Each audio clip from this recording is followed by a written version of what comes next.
ঠিক আছে, এত চাপ নেই, অ্যাপে আপলোডও করবো। আর শুনতে পাচ্ছিস তো কথা? খুব কম লেখা রয়েছে, এত চাপ নিস না। এই রোগটা কোন রোগের কথা বলা হচ্ছে? যেখানে খুব বেশি জ্বর আসে, মাথা ব্যথা হয়, পেট ব্যথা হয় এবং ইন্টেস্টিনাল পারফোরেশনও হতে পারে, মানে ফুটো হয়ে যেতে পারে। রোগটার নাম টাইফয়েড। ডায়াগনোসিস করার জন্য আমরা ওয়াইডাল টেস্ট করি এবং টাইফয়েডকে কে করে? Salmonella typhi. সালমোনেলা টাইফি জিনিসটা কি? এটা একটা ব্যাকটেরিয়া এবং এটা আমাদের শরীরে ঢোকে কিভাবে? খাবারের মাধ্যমে। তাহলে আমাদের ফুড এবং ওয়াটারের মাধ্যমে আমাদের শরীরে ঢোকে। তাহলে টাইফয়েড বোঝা গেল, কোনো ডাউট নেই। তাহলে টাইফয়েড, সালমোনেলা টাইফি, খাবারের মাধ্যমে ঢোকে, ভাইডাল টেস্টের মাধ্যমে ডায়াগনোসিস করব, ইন্টেস্টিনাল পারফোরেশন হতে পারে এবং হাই গ্রেড ফিভার থাকে। সেকেন্ড, অ্যালভিওলাইকে অ্যাফেক্ট করে, এটা দেখলেই একটা কথা মাথায় আসবে, সেটা হচ্ছে নিউমোনিয়া। অ্যালভিওলাইকে অ্যাফেক্ট করে মানেই নিউমোনিয়া। যেখানে কি হবে, কিভাবে এটা ছড়ায়? ড্রপলেট, মানে এই যে আমি করলাম, আমার মুখ থেকে অনেকগুলো থুতুর ড্রপ বেরোলো, এটাই হচ্ছে ড্রপলেট। তো এইটার মাধ্যমে ওরা ছড়ায় এবং এটা অ্যালভিওলাইকে অ্যাফেক্ট করে, লাংকে অ্যাফেক্ট করে, যার জন্য জ্বর আসে, জ্বর, মাথা ব্যথা সবই আসে। ইম্পর্টেন্ট হচ্ছে এইটা, যেহেতু অ্যালভিওলাইয়ের ওখানেই আমার গ্যাসিয়াস এক্সচেঞ্জটা হয়, মানে অক্সিজেনটা ঢোকে অ্যালভিওলার থ্রুতেই, তাই অ্যালভিওলাই যদি ড্যামেজড হয়ে যায়, অক্সিজেনেশনটা হবে না, সেই জন্য আমাদের শরীর অক্সিজেন পাবে না, বিশেষ করে যেগুলো দূরের দিকে পার্ট, মানে নোক, তাই নোকটা নীল হয়ে যাবে। সেটাই লেখা রয়েছে যে nail will turn into blue. Pneumonia, pneumonia কে করে? দুটো নাম লেখা রয়েছে বইতে, হিমোফিলাস, আর একটা কি লেখা রয়েছে? একটা হচ্ছে স্ট্রেপ্টোকক্কাস নিউমোনি, যার আরেকটা নাম হচ্ছে নিউমোকক্কাস, আর একটা হচ্ছে হিমোফিলাস ইনফ্লুয়েঞ্জি। ঠিক আছে, মাইকোপ্লাজমার নাম তো এনসিআরটিতে লেখা নেই, দুটোই নামই লেখা রয়েছে। একটা হচ্ছে স্ট্রেপ্টোকক্কাস নিউমোনি, যাকে আমরা নিউমোকক্কাসও বলি, আর একটা হচ্ছে হিমোফিলাস ইনফ্লুয়েঞ্জি।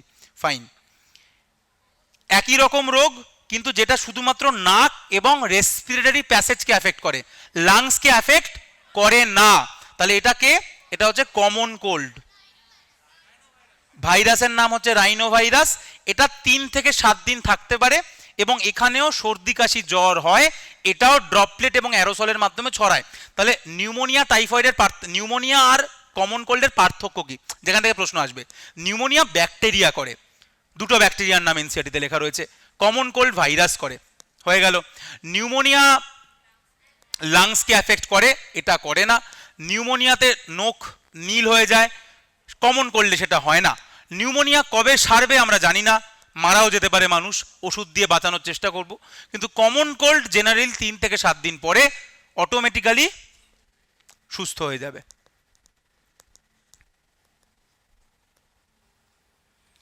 ম্যালিগন্যান্ট ম্যালেরিয়া কে করে? প্লাজমোডিয়াম ফ্যালসিফেরাম। এটা কি, এরা কারা? এরা হচ্ছে প্রোটোজোয়া, প্রোটিস্টার মধ্যে পড়ে এরা। তো এরা হচ্ছে ম্যালিগন্যান্ট ম্যালেরিয়া। ম্যালিগন্যান্ট ম্যালেরিয়া হচ্ছে ম্যালেরিয়া সব থেকে যেটা ডেঞ্জারাস ভ্যারিয়েন্ট। ম্যালিগন্যান্ট ম্যালেরিয়া মানে কিন্তু ক্যান্সার নয়, ম্যালেরিয়ার মধ্যে যেটা সব থেকে খারাপ সেটাকে আমরা ম্যালিগন্যান্ট ম্যালেরিয়া বলি, যেটা ব্রেনকে ড্যামেজ করে, আরও অনেক আমাদের শকে চলে যাই আমরা, এবং সেটা করে হচ্ছে প্লাজমোডিয়াম ফ্যালসিফেরাম। নর্মালি এটা জানিস, ম্যালেরিয়া নর্মালি আমাদের কে করে? Plasmodium vivax. প্লাজমোডিয়াম ভাইভ্যাক্সের কোন ফর্মটা আমাদের শরীরে ঢোকে? স্পোরোজয়েড। তাই এটাই হচ্ছে ইনফেকশাস ফর্ম। ঢুকে প্রথম কোন অর্গানকে অ্যাফেক্ট করে? লিভার। তারপরে ওরা আরবিসিকে অ্যাফেক্ট করে, আরবিসিকে ভেঙে দিয়ে হিমোজোইন টক্সিনটা বার করে, যার জন্য আমাদের কাঁপুনি দিয়ে জ্বর আসে। তাহলে প্লাজমোডিয়ামের কোন ফর্মটা ঢোকে আমাদের শরীরে? স্পোরোজয়েড। ঢুকে কাকে অ্যাফেক্ট করে? লিভার। লিভার থেকে কোথায় যায়? আরবিসি। আরবিসিকে রাপচার করে, হিমোজোইন বেরোয়, আমাদের কাঁপুনি দিয়ে জ্বর আসে। এরপরে তৈরি হয় কোন স্টেজ? এটা ছবিতে রয়েছে, লেখা নেই। গ্যামেটোসাইট, যেটা মশার শরীরে ঢোকে। তাহলে মানুষের শরীরে কে ঢুকছে? তাহলে স্পোরোজয়েট হচ্ছে যে মানুষের, আমি তলায় লিখি, স্পোরোজয়েট হচ্ছে যে মানুষের শরীরে ঢোকে, আর গ্যামেটোসাইট হচ্ছে যে মশার শরীরে ঢোকে। আর সব থেকে খারাপ ম্যালেরিয়া হচ্ছে, শোনা যাচ্ছে তো উপরে? ফাইন, এটা বল। মাছির মাধ্যমে খাবারের সাহায্যে ঢুকছে, যার জন্য স্টুল, মানে আমরা যে মল ত্যাগ করছি তাতে মিউকাস এবং রক্ত দেখা যাচ্ছে। কার কথা বলছি? অ্যামিবিয়াসিসের কথা বলছি, বা অ্যামিবিক ডিসেন্ট্রির কথা বলছি। করে কে? এন্টামিবা হিস্টোলাইটিকা, যারাও আর একটা প্রোটোজোয়া। তাহলে ব্যাকটেরিয়ার মধ্যে কিছু রোগের নাম পড়েছিস, মেনলি দুটো, টাইফয়েড আর নিউমোনিয়া। তারপরেও এনসিআরটিতে একটা লাইনে আরও কিছু ব্যাকটেরিয়াল ডিজিজের এক্সাম্পল লেখা রয়েছে, দেখবি ডিসেন্ট্রি, দেখবি ওখানেও লেখা রয়েছে। ডিসেন্ট্রি ব্যাকটেরিয়ারাও করতে পারে, শিগেলা বলে একটা ব্যাসিলাস টাইপের ব্যাকটেরিয়া আছে যারা ডিসেন্ট্রি করে। তো ডিসেন্ট্রি, কলেরা, টিটেনাস, ডিপথেরিয়া, এগুলো সবই ব্যাকটেরিয়া ঘটিত রোগ। ভাইরাসে একটাই তোদেরকে জানতে হয়, কমন কোল্ড। প্রোটোজোয়া ঘটিত দুটো রোগের কথা জানতে হয়, ম্যালেরিয়া এবং এই অ্যামিবিয়াসিস। ঠিক আছে, টাইফয়েড কিভাবে আমাদের শরীরে ঢুকলো? খাবারের মাধ্যমে। নিউমোনিয়া কিভাবে হলো? ড্রপলেট। কমন কোল্ড কিভাবে হলো? ড্রপলেট। ম্যালেরিয়া কিভাবে হলো? মশাবাহিত। তাই মশা হচ্ছে যার শরীরে লাইফ সাইকেলও হয়, আবার যে রোগটাকেও বহন করে। তাই মশা হচ্ছে হোস্ট এবং ভেক্টর দুটোই এটার ক্ষেত্রে। এন্টামিভাইস্টল এটাকে কিভাবে হলো? খাবারের মাধ্যমে। ফাইন। এইবার যে প্যারাসাইট যেটা আমাদের ইন্টেস্টাইনকে এফেক্ট করে, মানে ক্ষুদ্রান্তকে, যার জন্য পেটে ব্যথা হয়, ব্লিডিং হয়, যার জন্য রক্তাল্পতা হয়, জ্বর হয়, কার কথা বলছি? অ্যাসক্যারিয়াসিস। অ্যাসক্যারিয়াসিসের কথা বলছি। আমাদের শরীরে কিভাবে ঢুকবে? অ্যাসক্যারিয়াসিস পেটে আমাদের কৃমি, এটা কৃমি, প্যারাসাইট কৃমি। কোন group? Aschelminth. Aschelminth common round worm. অ্যাসকেলমিন্থের ক্যারেক্টার কি? যেটা থেকে প্রশ্ন আসে, দুটোই প্রশ্ন আসে, একটা হচ্ছে সিউডোসিলম আর একটা হচ্ছে complete digestive system with muscular pharynx. আর একটা আসতে পারে প্রথমবারের জন্য ছেলে মেয়ে আলাদা, যেটা এনসিআরটিতে অ্যাটলিস্ট লেখা রয়েছে, যে ছেলেদের ক্ষেত্রে ছোট আর মেয়েরা বড়, আর ছেলেরা বেঁকানো তোলাটা মনে ছোট এবং বেঁকানো, আর মেয়েরা সাইজে অনেকটা বড় হয়। তো এইটা হচ্ছে অ্যাসকেলমিন্থ সম্পর্কে। এক্সাম্পলে লেখা রয়েছে অ্যাসক্যারিস, উচের এরিয়া, আর একটা মনে হয় অ্যাঙ্কাইলোস্টোমা, তিনটে এনসিআরটিতে লেখা রয়েছে। এবং এইটাই হচ্ছে সেই অ্যাসক্যারিয়াসিস, যেটা পেট ব্যথা করবে, ইন্টেস্টিনাল ব্লকেজ করবে, ব্লিডিং হবে, যার জন্য আমার শরীরে রক্ত কমে যাবে। এইবার এটা ছড়ায় কিভাবে? এই যে কৃমি রয়েছে পেটের মধ্যে, ওর মধ্যে ডিম পারবে। ঠিক আছে, ওই ডিম আমাদের মলের সঙ্গে বেরোবে। ঠিক আছে, এবার যাদের বাড়িতে বাথরুম আছে তাদের কোনো ব্যাপার নেই, কিন্তু যারা মাঠে যায়, তাহলে সেই মলের সঙ্গে মাঠের সবজির সাথে ওই ডিম মিশবে। সেই সবজি, সেই শশা, সেই গাজর যখন কেউ খাবে, তখন তার শরীরে ওই ডিমটা ঢুকে যাবে। তাহলে এগ, তাহলে এই অ্যাসক্যারিসের যে ডিম, সেই ডিমের মাধ্যমে আমাদের ঢোকে, মানে এটাও অ্যাকচুয়ালি খাবারের মাধ্যমে ঢোকে। বাট এই এগ কথাটা মাথায় রাখিস, যে এটা অ্যাকচুয়ালি অ্যাসক্যারিসের এগ, যেটাকে আমরা ইনটেক করি। এরপরে উচের এরিয়া, এটা আরেকটা অ্যাসকেলমিন্থ, যেটা কাকে এফেক্ট করে? মেনলি লিমফ্যাটিক ভেসেলকে এফেক্ট করে, লসিকা বাহকে, যার জন্য লসিকা বাহর অবস্ট্রাকশন হয়ে যায়, যার জন্য লসিকারা বাইরের দিকে বেরিয়ে এসে পাটা এরকম ফুলে যায়, যেটাকে আমরা এলিফ্যান্টিয়াসিস বলি বা গোদ বলি। শুধু কি পাকে করে? না, জেনাইটাল অর্গানকেও করে, এবং এখানেও মশাবাহিত এটা একটা রোগ। তাহলে মশাবাহিত আমরা দুটো রোগের নাম পেলাম, একটা হচ্ছে ম্যালেরিয়া, যেটা করে প্লাজমোডিয়াম, প্রোটোজোয়া। কোন মশা করে? অ্যানোফিলিস, ছেড়ে দে। আর একটা আমরা মশাবাহিত রোগ পেলাম, সেটা হচ্ছে ফাইলেরিয়া, সেটাও মশাবাহিত রোগ, কিন্তু ফাইলেরিয়া হচ্ছে বেসিক্যালি কে করে? উচের এরিয়া, যেটা হচ্ছে একটা প্যারাসাইট। তাই অনেকে ভাবে, মানে দুটো ক্ষেত্রে বুঝলি তো, একটা ম্যালেরিয়া করে হচ্ছে একটা প্রোটোজোয়া, আর এইটা করে হচ্ছে একটা প্যারাসাইট, কিন্তু দুটোই মশাবাহিত রোগ। আগেরটা অ্যানোফিলিস, এটা কিউলেক্স মশা। চামড়া শুকনো হয়ে যাচ্ছে, আঁশ উঠছে, তিনটে জায়গাকে এফেক্ট করছে, চামড়া, নেল এবং স্ক্যাল্প। নেল, স্কিন, স্ক্যাল্পকে এফেক্ট করছে। আর্দ্রতা যেখানে বেশি, হিট ময়েশ্চার, মানে আমাদের দেশে, সেখানে এই রোগটা হওয়ার সম্ভাবনা বেশি। আমরা কার কথা বলছি? লাল গোল গোল এরকম জিনিস, যেটাকে আমরা রিং ওয়ার্ম বলি। ঠিক আছে, রিং ওয়ার্ম বা টিনিয়া বলি আমরা। এবং এটা কে করে? তিনটে ফাঙ্গাস করে, Epidermophyton, Trichophyton, Microsporum. Clear? Clear? তাহলে তিনটেই লেখা রয়েছে, স্কিন, নেল, স্ক্যাল্প, তিনটের কথাই এনসিআরটিতে লেখা রয়েছে। এবং হিট ময়েশ্চার করে। এটা ছড়ায় কিভাবে? এটা একজন থেকে আরেকজনের ছড়ায়। ইউজ টাওয়েল, ইউজড গামছা, যখন একজন ব্যবহার করলো, সেখান থেকে আরেকজন ব্যবহার করলো, তাহলে সেখান থেকে ফাঙ্গাস ছড়িয়ে পড়লো একজন থেকে আরেকজনের মধ্যে। তাই যার দাঁত রয়েছে তার গামছা আরেকজনের ব্যবহার করা উচিত নয়। এডিস মশা, অ্যানোফিলিস মশা কোন রোগ বহন করে? ম্যালেরিয়া। কিউলেক্স মশা কোন রোগ বহন করে? ফাইলেরিয়া। এডিস মশা দুটো রোগ বহন করে, একটা হচ্ছে ডেঙ্গু, একটা হচ্ছে চিকুনগুনিয়া। বাট এরা দুজনেই কিন্তু ভাইরাস। তাহলে মশাবাহিত আমরা চারটে রোগের নাম পেলাম। যেখান থেকে যে কোনো বছর নিচে প্রশ্ন আসে, এই বছরও আসতে পারে। একটা হচ্ছে ম্যালেরিয়া, যেটা করে একটা প্রোটোজোয়া, ফাইলেরিয়া যেটা করে একটা প্যারাসাইট, এবং চিকুনগুনিয়া এবং ডেঙ্গু যেটা করে একটা ভাইরাস। মিল কোথায়? এরা প্রত্যেকে মশা বাহিত রোগ, কিন্তু করছে এক একজন, মশা বহন করে। কিন্তু ম্যালেরিয়ার ক্ষেত্রে মশা শুধু বহন করে না, মশা একজন হোস্ট, মশা একজন হোস্ট। ঠিক আছে, এটা কোন রোগের কথা বলছি? যেখানে আইজিই এর ইনভলভমেন্ট আছে। ডাস্ট এবং পোলেনের জন্য হচ্ছে মাস্ট সেল ভেঙে যাচ্ছে, যেখান থেকে হেপারিন, হিস্টামিনের মতো কিছু কেমিক্যাল বেরোচ্ছে, যার জন্য আমাদের চামড়া লাল হয়ে যাচ্ছে, শ্বাসকষ্ট হচ্ছে। রোগটার নাম হচ্ছে অ্যালার্জি। ঠিক আছে, তাহলে অ্যালার্জি সম্পর্কে কি মনে রাখতে হবে? যে বাইরে থেকে কোনো ধুলো, পোলেন গ্রেন, চিংড়ি, যার যেটাতে অ্যালার্জি, সেটা আমাদের শরীরে ঢুকে সবার হয় না, কিন্তু এটার পিছনেও জেনেটিক কারণ আছে, যে কার হবে কার হবে না। ঢুকে আইজিই কে নিয়ে মাস্ট সেলকে ভেঙে দেয়, সবার হয় না, যাদের হয় তাদের কপাল খারাপ।